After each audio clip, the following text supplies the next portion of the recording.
Habacuc, chapitre 1. Oracle révélé à Habacuc, le prophète. Jusqu'à quand, ô Éternel? J'ai crié, et tu n'écoutes pas. J'ai crié vers toi à la violence, et tu ne secours pas. Pourquoi me fais-tu voir l'iniquité, et contemples-tu l'injustice? Pourquoi l'oppression et la violence sont-elles devant moi? Il y a des querelles, et la discorde s'élève. Aussi la loi n'a point de vie, la justice n'a point de force. Car le méchant triomphe du juste, et l'on rend des jugements iniques. Jetez les yeux parmi les nations, regardez, et soyez saisis d'étonnement, d'épouvante.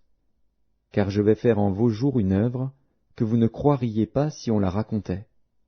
Voici, je vais susciter les Chaldéens, peuple furibond et impétueux, qui traverse de vastes étendues de pays pour s'emparer de demeures qui ne sont pas à lui. Il est terrible et formidable. De lui seul viennent son droit et sa grandeur.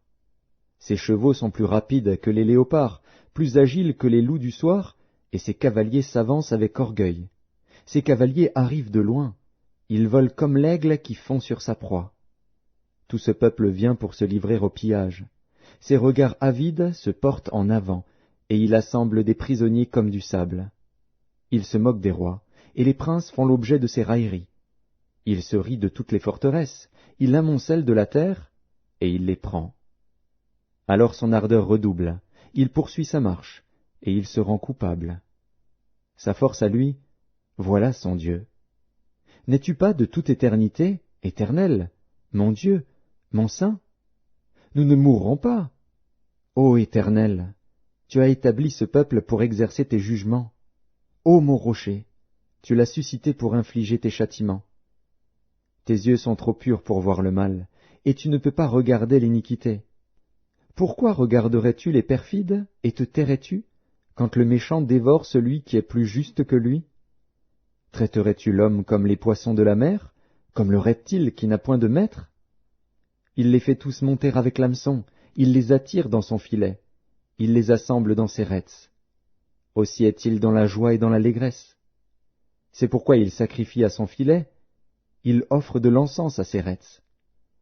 Car par eux sa portion est grasse, et sa nourriture succulente. Videra-t-il pour cela son filet, et toujours égorgera-t-il sans pitié les nations? Habacuc, chapitre 2. J'étais à mon poste, et je me tenais sur la tour. Je veillais pour voir ce que l'Éternel me dirait, et ce que je répliquerais après ma plainte. L'Éternel m'adressa la parole, et il dit, « Écris la prophétie, grave-la sur des tables, afin qu'on la lise couramment. Car c'est une prophétie dont le temps est déjà fixé. Elle marche vers son terme, et elle ne mentira pas. Si elle tarde, attends-la, car elle s'accomplira certainement. Voici, son âme s'est enflée, elle n'est pas droite en lui. Mais le juste vivra par sa foi. Pareil à celui qui est ivre et arrogant, l'orgueilleux ne demeure pas tranquille. Il élargit sa bouche comme le séjour des morts, il est insatiable comme la mort. Il attire à lui toutes les nations, il assemble auprès de lui tous les peuples. Ne sera-t-il pas pour tous un sujet de sarcasme, de raillerie et d'énigme?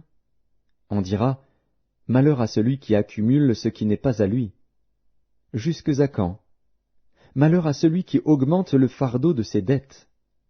Tes créanciers ne se lèveront-ils pas soudain? Tes oppresseurs ne se réveilleront-ils pas? Et tu deviendras leur proie. Parce que tu as pillé beaucoup de nations, tout le reste des peuples te pillera. Car tu as répandu le sang des hommes, tu as commis des violences dans le pays contre la ville et tous ses habitants. Malheur à celui qui amasse pour sa maison des gains iniques, afin de placer son nid dans un lieu élevé pour se garantir de la main du malheur. C'est l'opprobre de ta maison que tu as résolu, en détruisant des peuples nombreux, et c'est contre toi-même que tu as péché. Car la pierre crie du milieu de la muraille, et le bois qui lie la charpente lui répond. Malheur à celui qui bâtit une ville avec le sang, qui fonde une ville avec l'iniquité. Voici, quand l'Éternel des armées l'a résolu, les peuples travaillent pour le feu, les nations se fatiguent en vain, car la terre sera remplie de la connaissance de la gloire de l'Éternel, comme le fond de la mer par les eaux qui le couvrent. Malheur à celui qui fait boire son prochain, à toi qui verses ton outre et qui l'enivre, afin de voir sa nudité. Tu seras rassasié de honte plus que de gloire. Bois aussi toi-même, et découvre-toi. La coupe de la droite de l'Éternel se tournera vers toi, et l'ignominie souillera ta gloire. Car les violences contre le Liban retomberont sur toi, et les ravages des bêtes t'effrayeront, parce que tu as répandu le sang des hommes, et commis des violences dans le pays, contre la ville et tous ses habitants. À quoi sert une image taillée, pour qu'un ouvrier la taille? À quoi sert une image en fonte et qui enseigne le mensonge, pour que l'ouvrier qui l'a faite place en elle sa confiance, tandis qu'il fabrique des idoles muettes? Malheur à celui qui dit au bois, « Lève-toi », à une pierre muette, « Réveille-toi ». Donnera-t-elle instruction?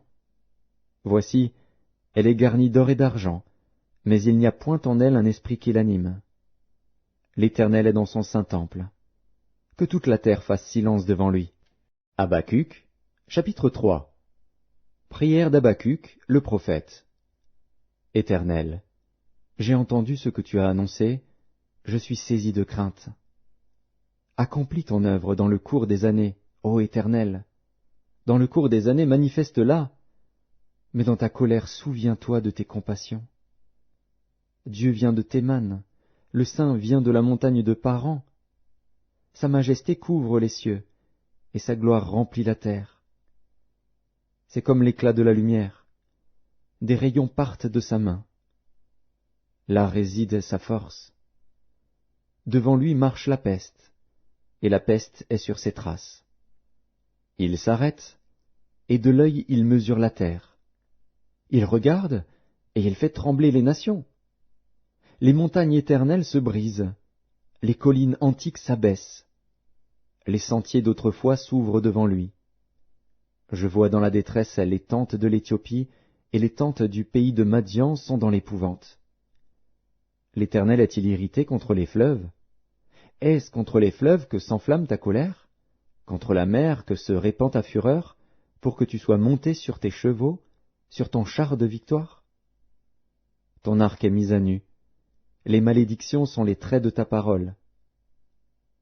Tu fends la terre pour donner cours aux fleuves. À ton aspect, les montagnes tremblent, des torrents d'eau se précipitent. L'abîme fait entendre sa voix, il lève ses mains en haut. Le soleil et la lune s'arrêtent dans leur demeure, à la lumière de tes flèches qui partent, à la clarté de ta lance qui brille. Tu parcours la terre dans ta fureur, tu écrases les nations dans ta colère.